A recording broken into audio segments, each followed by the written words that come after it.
now we should be recording the class. I hope that the audio is better this time. I'm doing the audio through the phone, so hopefully that will be also helpful for all of you.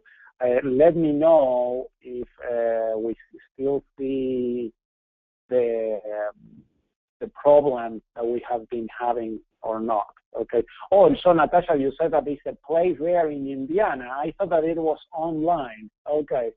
So it's a place in Indiana. So yeah, that is awesome that you can share, that you can go to that. If you would like to write me a description of that place and everything, I could certainly, I would enjoy doing that, and you can send me an email on that. That would be great. So today we are going to talk, you said that you can barely hear the audio. Let's see, is this better? I don't know how to control the volume, but it should be okay. You sound fine, Pablo. I'm fine. Okay. All right. So Mark, then you check over there on your side. So today we are going to talk about the rock cycle, and in this lesson we are basically going to put all the things that we have been learning here in the geology unit so far all together, basically putting things together. So the lesson in the family school is a beautiful lesson. It has really, really good material. And if you have younger siblings to teach this lesson, I think that would be well worth your effort to study the lesson and then teach the lesson to your siblings. Okay. So in the lesson itself, they have a file containing here an image of the rock cycle, and it shows what are the different processes and how rocks basically transform from one type to another. Okay, so you remember when we were talking about the building blocks of rocks, the minerals. So the minerals are the molecules, the smaller parts of rocks that basically are just the building blocks of this. And the minerals basically don't change. They change in structure, they change in size, whether they are made in crystals or not. Okay, configure themselves, but those are the building blocks that continue throughout the transformations that the rocks go through. Okay, I did a quick search online, okay, of rock cycle images, and as you can imagine, there's tons of different examples of this concept of the rock cycle. And I'm going to ask you in the assignment for the lesson to basically do your own, okay? So I have it here in the lesson assignment, several links to things that you can study, several websites. There's one video on the rock cycle that we are going to watch. And then in the assignment, okay, so that you cannot hear anything right now. Everyone having problems with the audio?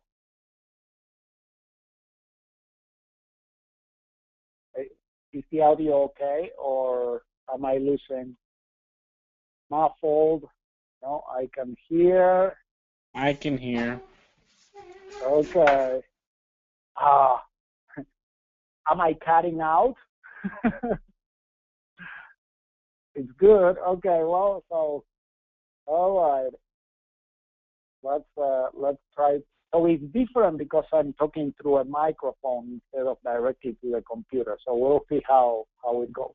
All right. So in the assignment, what I'm asking you to do is to make a presentation or a drawing, okay, or draw your own version of the rock cycle, okay?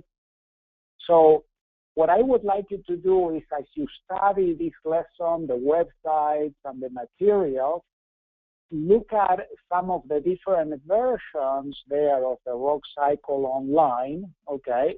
You will be able to see several of those. I have some links to other websites that have also the different types, okay, of the rock cycle. And after you study the topic, then draw or create your presentation of your own rock cycle from memory, okay? Try to not look at the examples online anymore, okay? Does that make sense? And then you draw it from memory, whatever it is that you remember, drawing all the processes, the things that you have learned, and then you submit a picture of your drawing or you submit the presentation file for your assignment, okay? So, yeah, you can either draw it or you can do it as a presentation, however you want to do it, okay?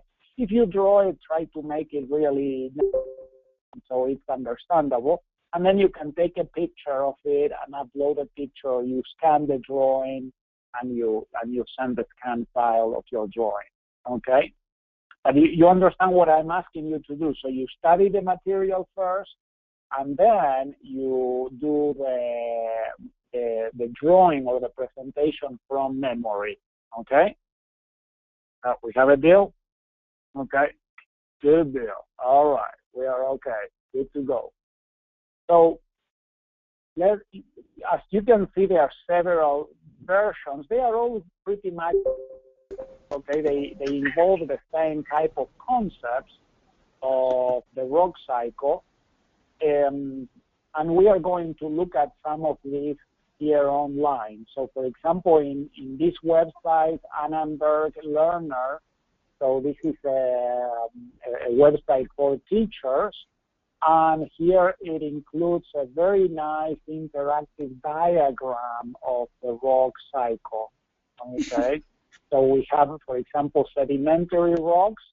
We studied that they were either conglomerate, limestone, or sandstone, okay?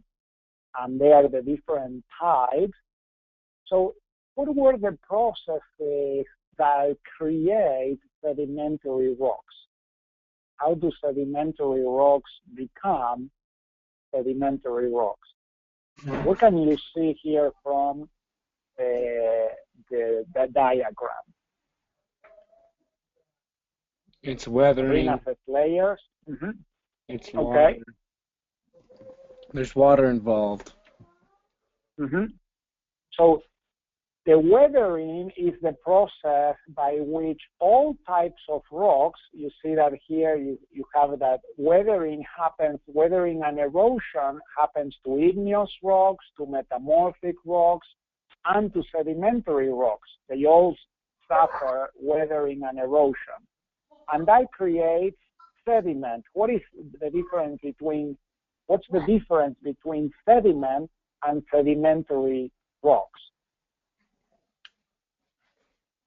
Sediment is still, it's like powderized diamond. It's not quite compacted yet. That's right, yeah. Annika says pressure.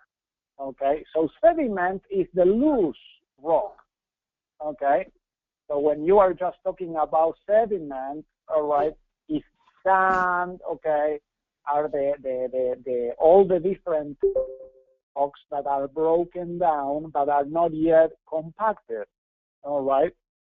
And so the sedimentary rocks, the process of sedimentary rocks is compaction and cementing, okay? And so here you see how sediment happens, and then it accumulates at some point, and then when it suffers, pressure, it cements together. We talk about the role of water, of how water, kind of dilutes the minerals and makes them more compact together. And so that is where you have, okay, Natasha, you are good. You can hear again. Great. All right. So here we have the different types of rocks. A conglomerate, okay, was a type of rock where you have larger sediments that are cemented together. Okay. What was the limestone? What was the difference between, you know, like sandstone and limestone? It was a different type of sedimentary rock.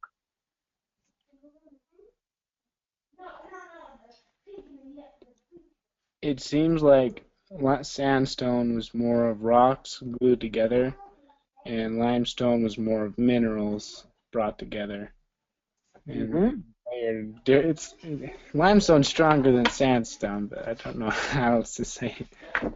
Okay, so you are on the right track, Rodney. Okay. Limestone, I was about to say limestone is made of organic materials, so basically just what Sabrina said. Good job. There you go. Okay, so it's the origin of the sediment, of the deposition of the minerals that are deposited. Limestone is from organic materials deposited by little creatures. Okay, so very, very good. Sabrina and Emma, was that the one that spoke? Okay, I think that it was. All right. Yep, thank you. All right. So sandstone is inorganic, limestone is organic, and so that is the difference. Good job, excellent. So the compacting and the cementing was the process by which sediment becomes sedimentary rock. Then we have that, of course, sedimentary rock still will suffer weathering and erosion again. Or if it's buried, you know, it would be heated up and suffer pressure and then change into metamorphic rock, okay? And we have the different types of metamorphic rock here. They have just 3 examples of metamorphic rock: gneiss, marble, and quartzite, okay? So what type of rock made marble? Do you remember? Metamorphic. Yeah, marble is a metamorphic rock. And what is the protolith, the first rock that produced marble? Do you remember that? Limestone. You are getting this. Excellent. Okay. So can you see now marble is a very, very hard rock and, you know, translucent and everything, but it's actually of organic origin if you think about it. Okay. And it's basically the limestone that is heated and put under pressure.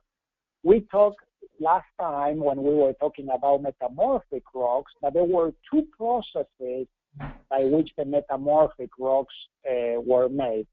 One was when 2 plate tectonics collided, all right, and they put a lot of pressure, okay? What did we call that? When the pressure of the plate tectonics make mountains and transform the rocks because of the increased pressure into metamorphic rocks. What did we call that? It was foliated, right? It creates foliated metamorphic rocks. Okay, you can see the layers of the metamorphic rocks.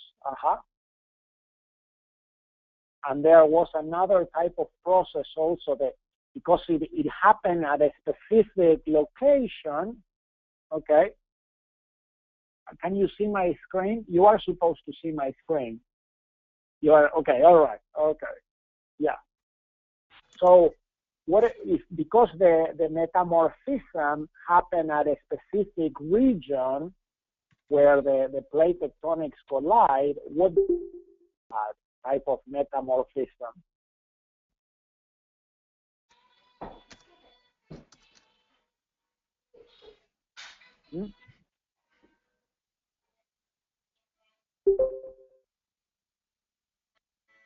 Okay. You remember that the concept of regional metamorphism?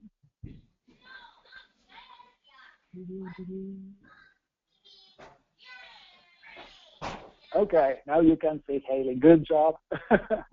Okay, so regional metamorphism is the metamorphism that happens there at a specific region.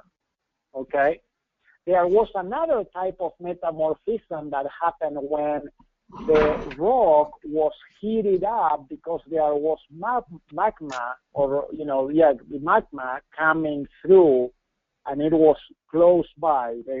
The rock that it was close to the magma was also being metamorphosed. Okay, and what do we call that type of metamorphism?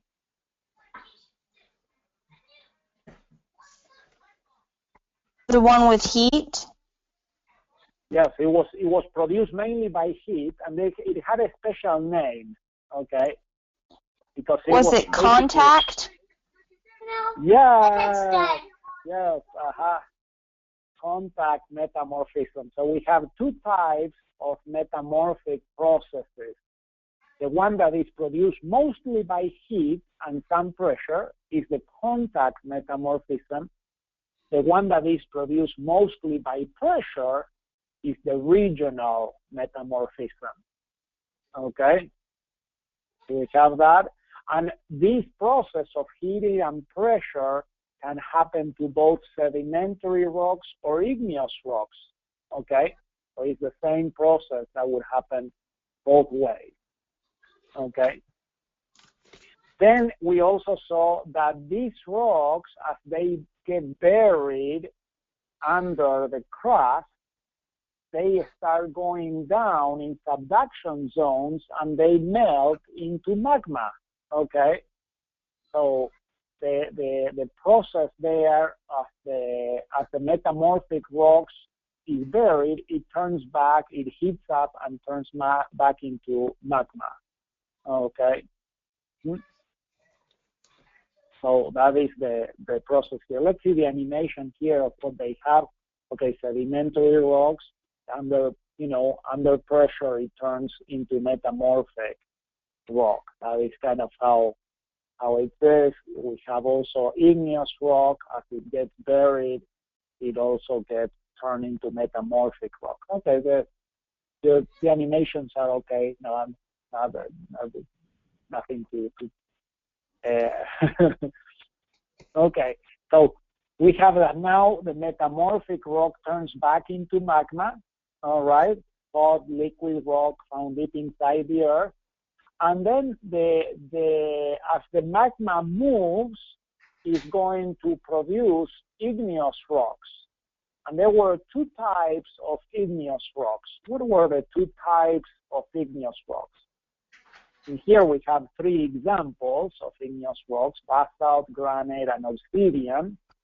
It was intrusive and extrusive. Good job, guys.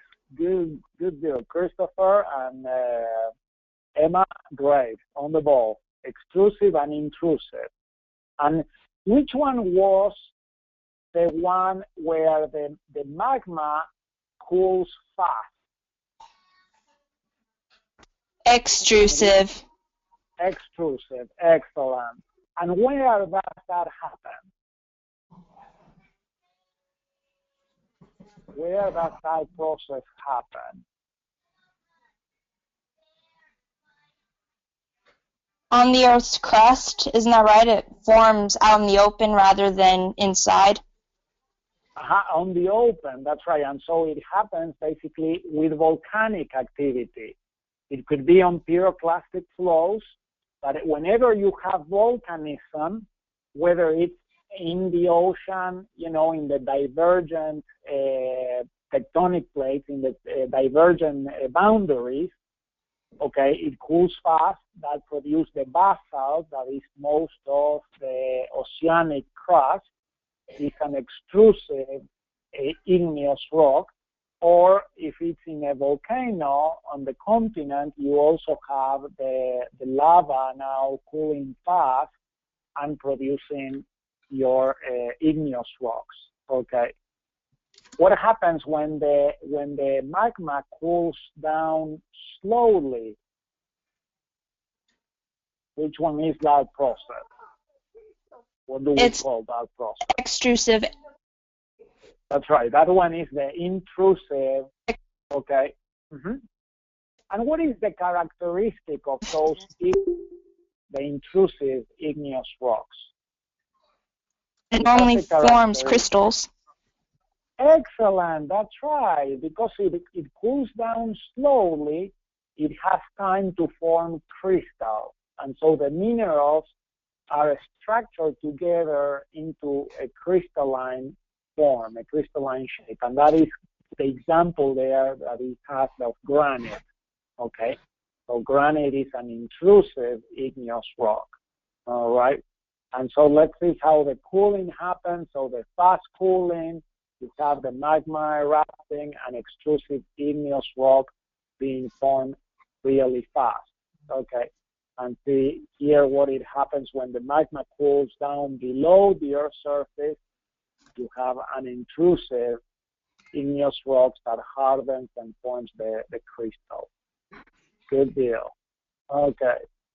So these are, this is a good graphic animation of the rock cycles, and you can see now how all the rocks are really related. They happen kind of together. Okay. Through time, of course, these processes take long time to occur. All right. In Wikipedia, the article on the rock cycle, I found it also very interesting.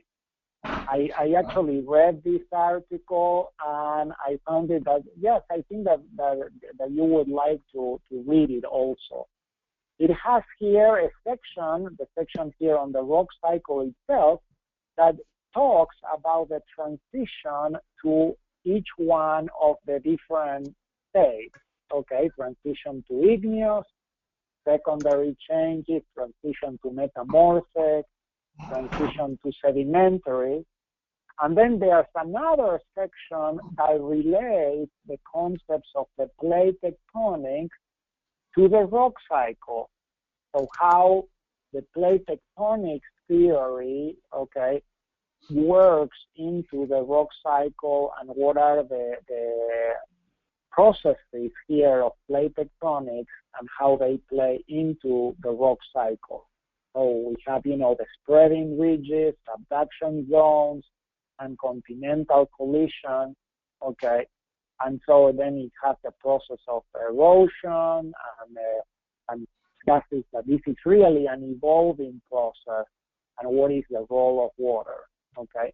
So if you are going to read one of the articles here, I really invite you to examine this one. It's a very, very accessible explanation of the rock cycle, all the things that we have been learning, okay? There's another website here. This one is a little bit more complicated, but it has also some cool concepts, okay? The Wilson cycle. Oh, wow, this became really big. Okay. So the Wilson cycle is kind of a more in-depth theoretical model of the rock cycle, okay? And it actually focuses on the theory of plate tectonics. I like some of the concepts and principles shared here. And for example, this one that says, no rock is accidental. And it says, no idea in geology is more profound than this. It runs from the center to the whole of geology and influences every discipline in the field. Okay. So it is really interesting to think about that. We see rocks all over the place all the time and everything. We seldom think about them. We walk on them all the time. But to think about this idea, this concept of no rock is accidental. They all happen, through some specific process, okay?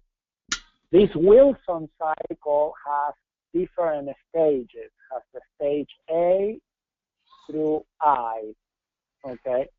And it's basically a cycle that explains how it goes from a stable craton, which is basically a platform, a continental stable platform, and then the tectonic processes start dividing the platform as there's some magma coming through and creating a ridge, okay, rifting the craton in two.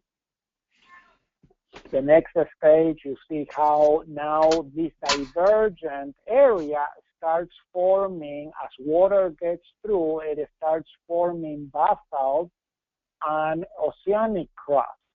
So now we have the concept here of the tectonic plates that we started with one craton, and now this craton is being divided and separated by this hotspot by an emerging ocean basin.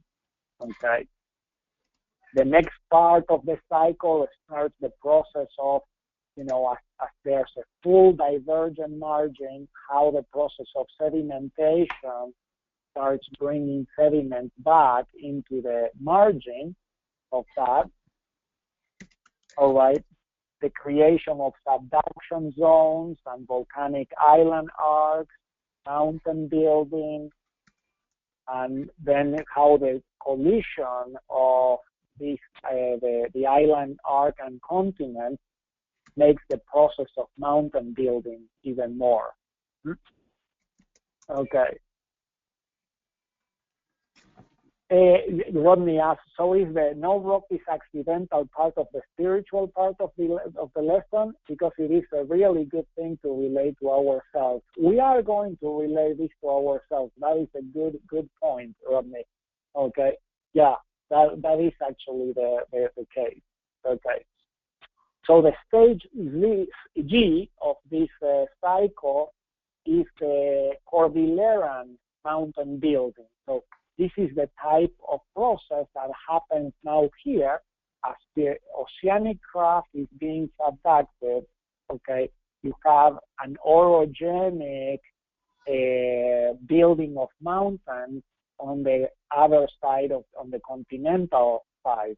That is basically what happens on the western part of America nowadays. Okay. And then you have the continent-to-continent collision, mountain building. That is what happens here in areas like in Utah in the Wasatch Front, okay, and other areas in the Andes Mountain where you have the two continental plates being colliding and building mountains.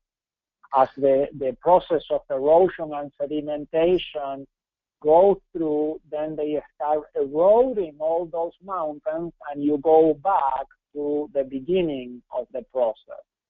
Okay, so stage I is basically very similar to stage A, that is the stable continental craton. Okay, so this is a more involved rock cycle, but it uses the theory of plate tectonics to actually explain how things happen. Okay, and so here we have the main concept there. No rock is accidental. Okay, then they have another concept there here where it says nothing in geology makes sense except in terms of plate tectonic theory. So plate tectonic theory has been the most successful theory really to explain the processes of the Earth, the geological processes of the Earth. Okay. Here I have another website with another example of the rock cycle. As you can see, there's many ones, and you can try lots of different ideas for doing your own rock cycle. This is another one, a rock cycle, a website. I like this drawing. So I like this drawing. This is more a drawing, showing the different processes instead of on a graph, okay, showing the continents and the ocean basins and so on, but you can still see the different processes and how the rocks cycle one from another. I really like this graph. It shows clearly the volcanic igneous rock, you know, the plutonic igneous rock, the intrusive is plutonic, the volcanic are the extrusive, okay, and then the process of metamorphism, contact metamorphism here in this area around the magma, all right, and the regional metamorphism happening in the areas where the mountains are being built. All right. So as you can see, there are several different examples of the rock cycle. So which one do you use? This is the one that they have here in Wikipedia. Okay. So you have the different types of rocks and the processes by which the rocks are formed. So what I want you to do, and then, is to look at this and then come up with your own graph or drawing of the rock cycle. Any questions so far? So good? They're okay? I like this video. Let's watch this video. It's really short, and it shows in an animation, again, all the different processes of the rock cycle. You have uplift of the continental crust, and then how igneous rock is being formed, intrusive processes and extrusive processes, then the process of erosion and weathering, and how the sediments are being transported by water. They are deposited. Usually a lot of the deposition of sediment happen at the borders, okay, at the shores. And then as the sediments are being deposited, they are buried and compacted, and they form the sedimentary rock. And then as they are being subducted underneath through pressure, then they have the process of metamorphism occurring. Okay, the formation of metamorphism. Let me pause that here. So here we see the whole cycle also. This is also a good drawing, really, of the whole process. Okay, does that make sense? Mm-hmm. Okay. All right. All right. Are there any questions so far here about the rock cycle and what we have been discussing? I got a question. Okay. So now that we know this rock cycle, does that mean we know where generally most minerals are, like iron or silver or gold, if they're where we know which rock they would be with, right? And so we would know where to be looking for it. That's right, yes. Next week, hopefully, if everything goes okay according to plan, I'm going to have actually a geologist in class, okay? We are going to have a geologist. And one of the questions that I want to ask to this geologist is, how do you actually identify the minerals within a rock?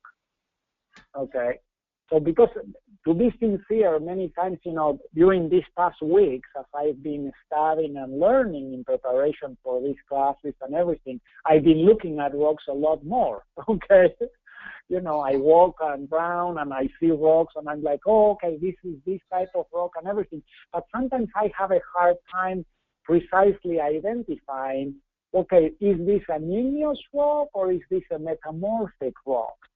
All right, I can see some of the characteristics, but it is kind of hard for me to identify that. And so I want to ask this geologist the question, okay, how do we identify the minerals? How do geologists identify the minerals? Do they need to do some chemical analysis, or can you just by observation look at the rock and understand what are the processes that created that rock?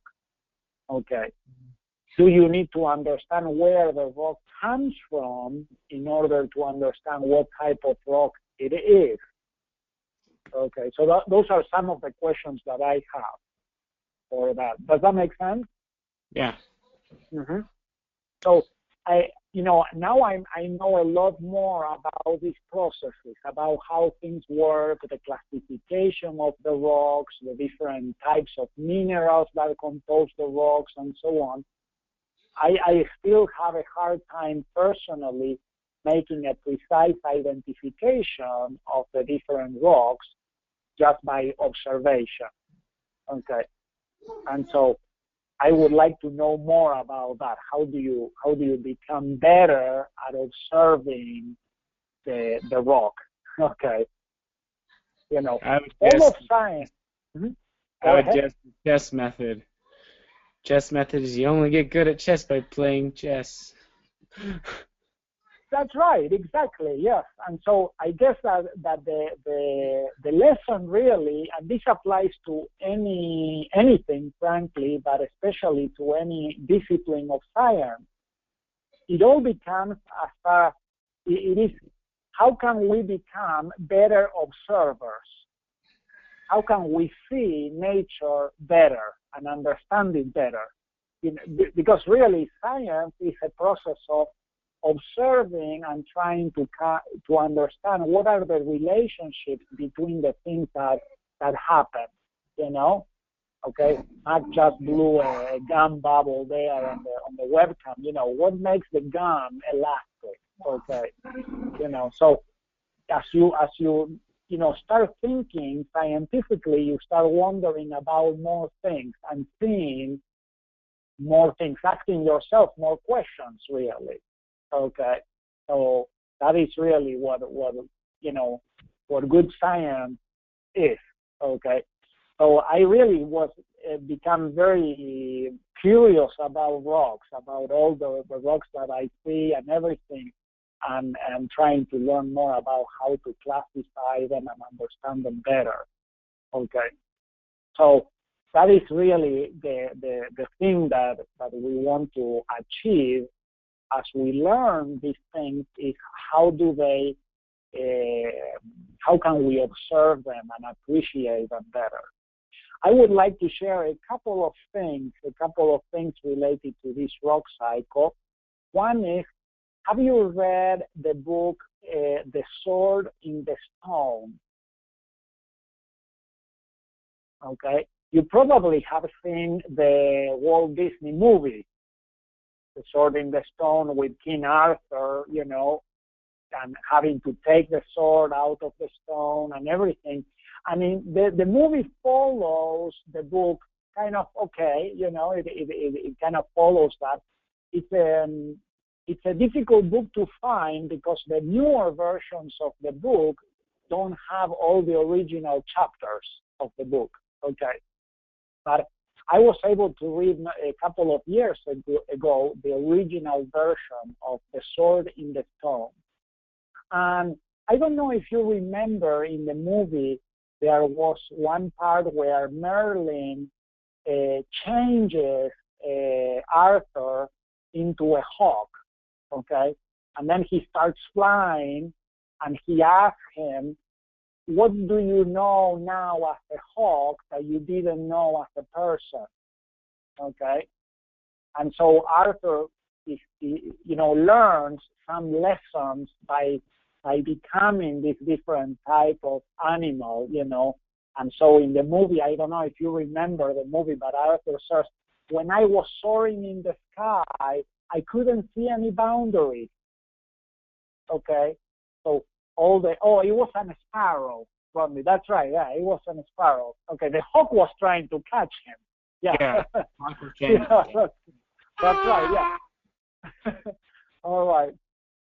And so Arthur basically learns different lessons, and in one of the chapters in the book, it's not in the movie, that Arthur becomes a golfer, okay? And then he starts talking with other golfers, and the golfers start showing him a vision, okay? And he first has the vision of the trees, and it's called the dream of the trees. And in that vision, he sees time being accelerated, and he is able to see time as trees see it, much faster.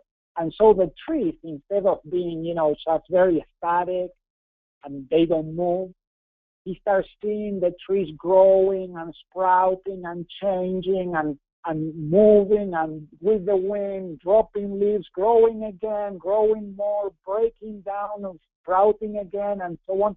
And it's really like a dance, okay, of him seeing how nature actually changes constantly, very fast if you have a fast process of time, okay?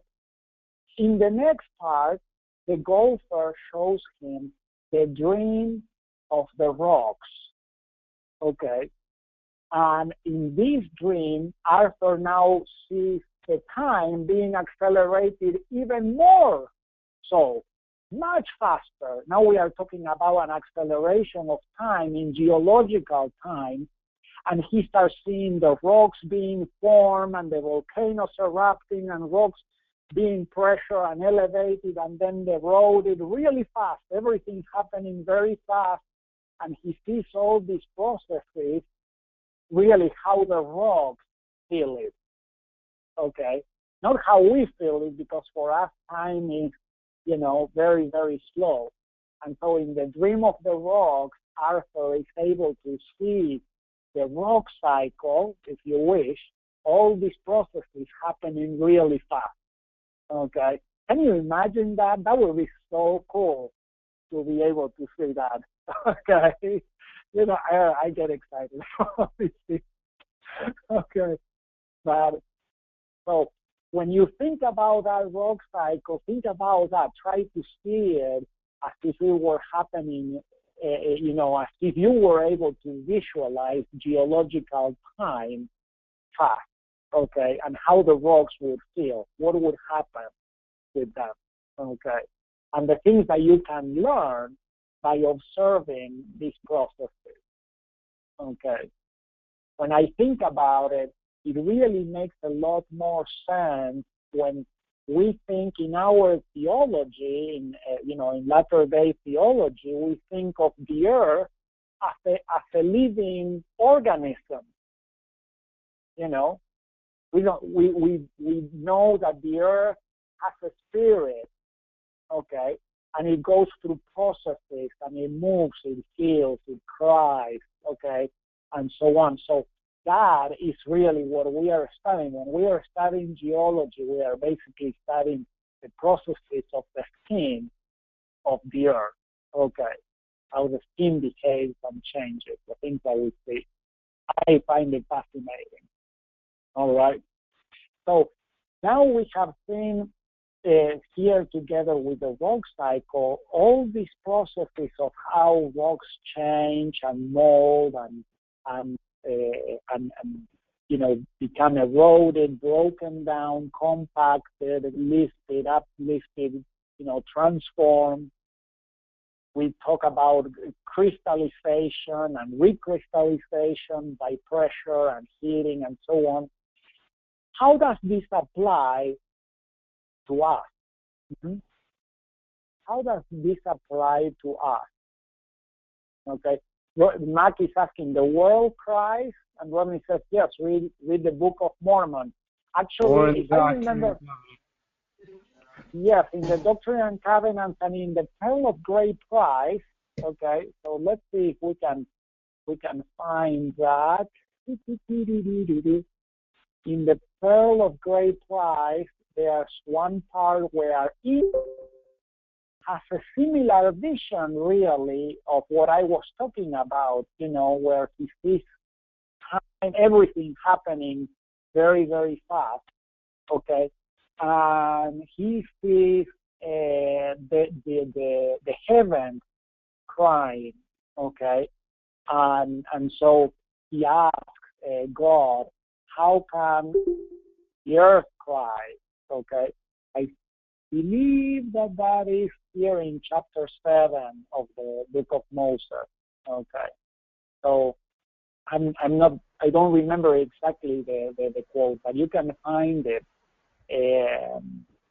These chapters here of Enoch are beautiful, really, because it describes the vision that Enoch has about the things that are happening right then, the things that are going to happen right after him, after the city of Zion is taken up to heaven, all the iniquity of the people, and then the flood. Remember that Enoch was before the flood. And so Enoch sees that and laments and cries with God and the earth because of the iniquity of the people. Okay? And God basically says the best way to heal the earth is just to flood it, to kill all of man, save Noah and his family, and start over. Okay. All right. Rodney found there DNC 123:7, and the whole earth groans under the weight of its iniquity. Okay. Yeah. So very, very important concept, really. And for us, really, we do see the earth, this is going to be the celestial kingdom. The earth is going to be celestialized, the same as us. Okay? And all these processes, really, of purification, of change, is something that we have to also experience within us. Okay? We are going to see now a couple of examples of that, when that process happens. So one of the examples is the Apostle Paul. So Paul, originally named Saul, that was his Hebrew name. Saul was basically, one of the people in charge of persecuting, okay, the Christians. And so he was breathing out threatenings and slaughter against the disciples of the Lord. All right? And as he goes trying to destroy the disciples,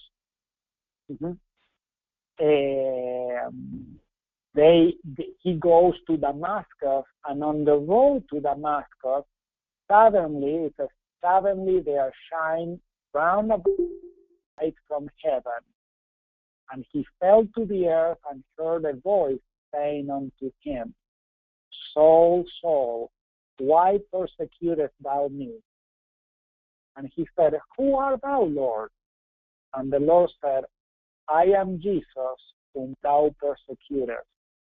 It is hard for thee to kick against the pricks. Okay.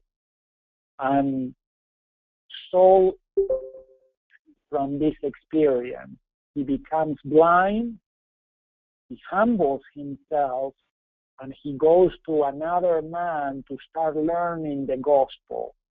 Okay, so he goes from persecuting the disciples of Christ to actually becoming one of the most amazing and successful missionaries in the history of the church. Okay, so what changed? What were the things that changed Saul, the persecutor, into Paul the apostle?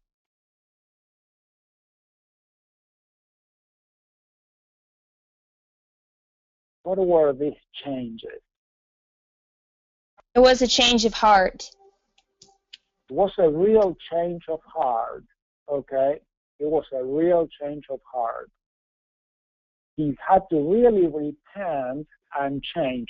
I really think that is almost like a metamorphosis, okay? Like a metamorphic process, all right? here the Lord put him under pressure, really, to see his glory, to see his light, and to help him understand, don't do this against me. Okay. Now imagine how Paul felt at that time when he realized, I have been hurting the Lord, I have been hurting God, really the Messiah, I've been persecuting him by persecuting his disciples. Okay. All right. So really, really interesting the change that Paul went through. Okay. There's a couple of other examples that I would like to share here in the Book of Mormon, in Mosiah chapter 5, towards the end of King Benjamin's talk. It says the following: and now it came to pass that when King Benjamin had thus spoken to his people, he sent among them, desiring to know if his people, if they believed the words which he had spoken unto them. And they all cried with one voice, saying, Yea, we believe all the words which thou hast spoken unto us. And also we know of their surety and truth, because of the Spirit of the Lord Omnipotent, which has wrought a mighty change of us or in our hearts. Okay? And the change was so profound that it says that we have no more disposition to do evil, but to do good continually. Okay? That is the type of change, of metamorphosis that I want for myself. Okay? How can I have a change of heart so deep, okay, that I cannot, I lose any desire to do bad? All right? I have experienced this at certain times in my life. All right. So I actually think really that these changes that Christ and the gospel can effect on people are similar to the changes of the rocks. We have just seen how rocks transform and they really cycle through. They are not permanent changes in these rocks. They get recycled. They get eroded again, okay, metamorphosed and sedimented, broken down, built up, and so on. And that is kind of how I have seen it happening in my life. At certain times, I can feel the Spirit so strong that I feel very, very close, to this. So I say I have no more disposition to do evil, but to do good continually. Okay, I feel that way. All right.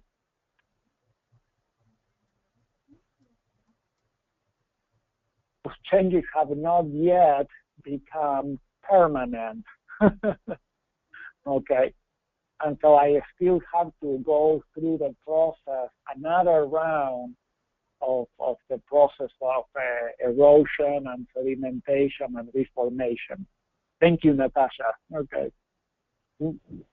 So, but I know that at some point in time, these processes are going to effect these changes in us continually and permanently. Okay. What other remember or have you seen of the gospel and Jesus Christ changing people?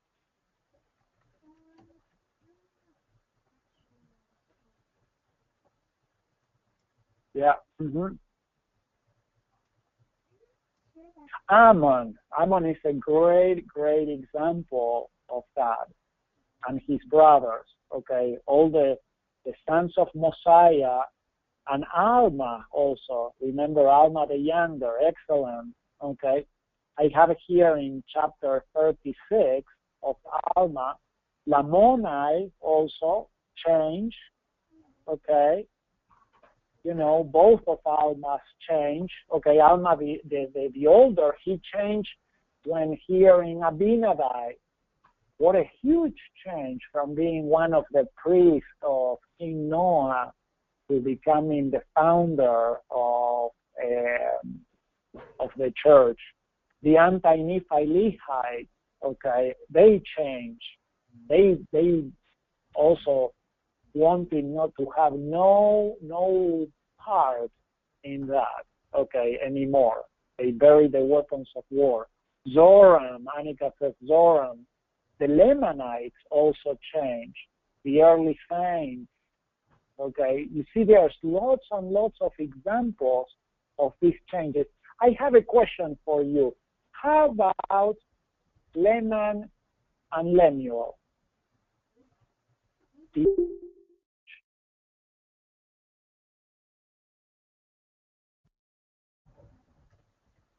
Did they change? The Lamanites that killed the anti-Nephi-Lehites too. So some say yes, maybe a change for bad. Okay, Haley says yes, but it didn't stay. Many times they had temporary changes, but not lasting conversions. That's right. So the type of change that we are seeking is really a change that is deep. Okay. That it really is not changing from sand to sandstone, okay? Because the sandstone easily gets eroded and turns back into sand. All right. Here, what we want is to have a deep, a firm foundation change, okay? To have no more disposition to do evil forever and ever. That's the type of change that we are seeking, okay? How do we attain that process of change? What changes rocks profoundly? And what could change us in this type profoundly?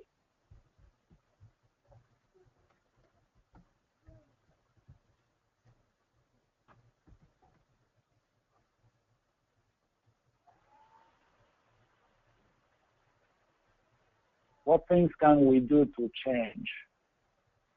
So in rocks, Anika says pressure changes rocks and trials change us. That's right. Rodney says by laying a hold of every good thing. So staying close to good things. Moroni 7.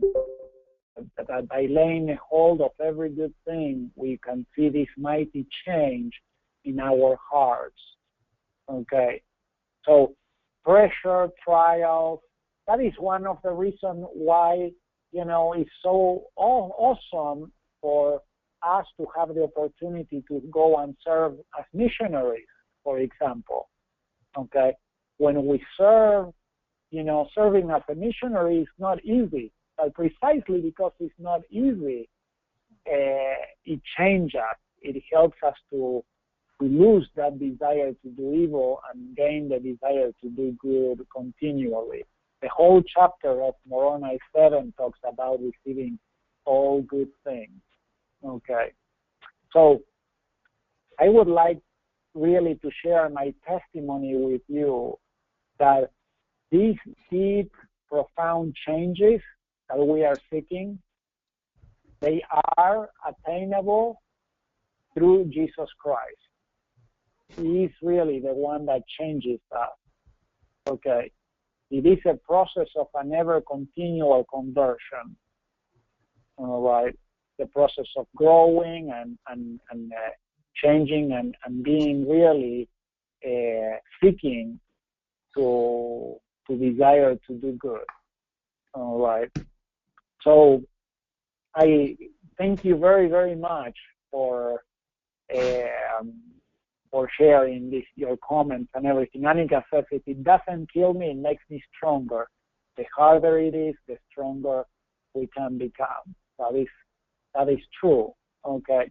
Now, sometimes the the problem also is that sometimes people have trials or problems, but instead of turning to God, they turn to themselves or to others, and instead of making them stronger for good, it could make them stronger for bad, okay, more hard-hardened. That is kind of what I think that happened probably to Leman and Lemuel. They did change, but if they keep changing and unrepenting and not being submissive to the Lord, they were harder and stronger in their opposition to what was good, okay? So that is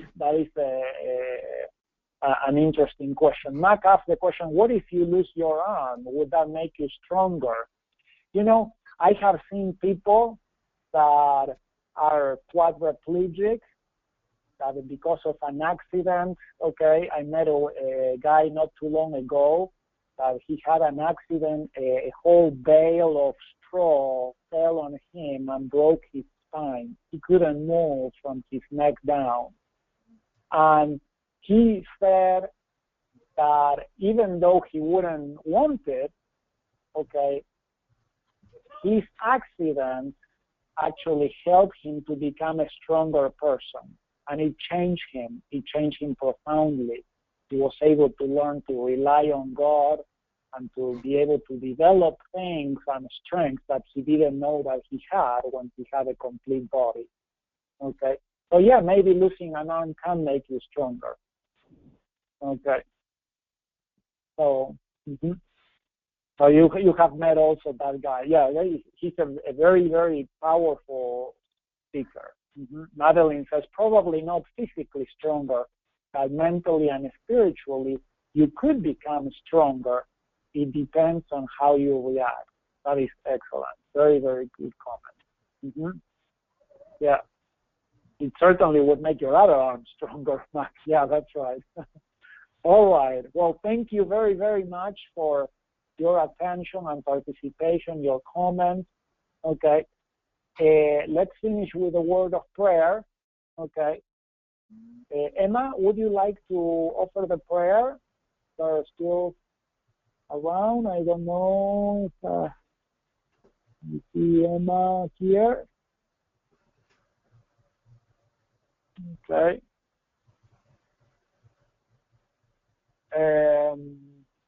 Nicola, do you have a microphone? Or Oakley?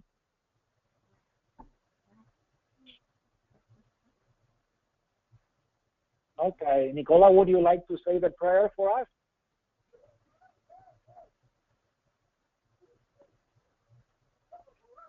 Excellent. Okay. Go ahead when you are ready. All right, can you hear me? Yes. Okay. Our dear Heavenly Father, we thank Thee for this day that we're able to meet together as a science class, and for Mr. Eboldi, wonderful lesson he just gave us. And we thank Thee for the opportunity that we have to learn these wonderful things about the way our world works, and please help us all to have a safe evening. And I say these things in Jesus Christ, amen. Amen. Thank you very, very much. Thank you, Rodney. Thank you, everyone, for your participation and comments. Thank you, Mother.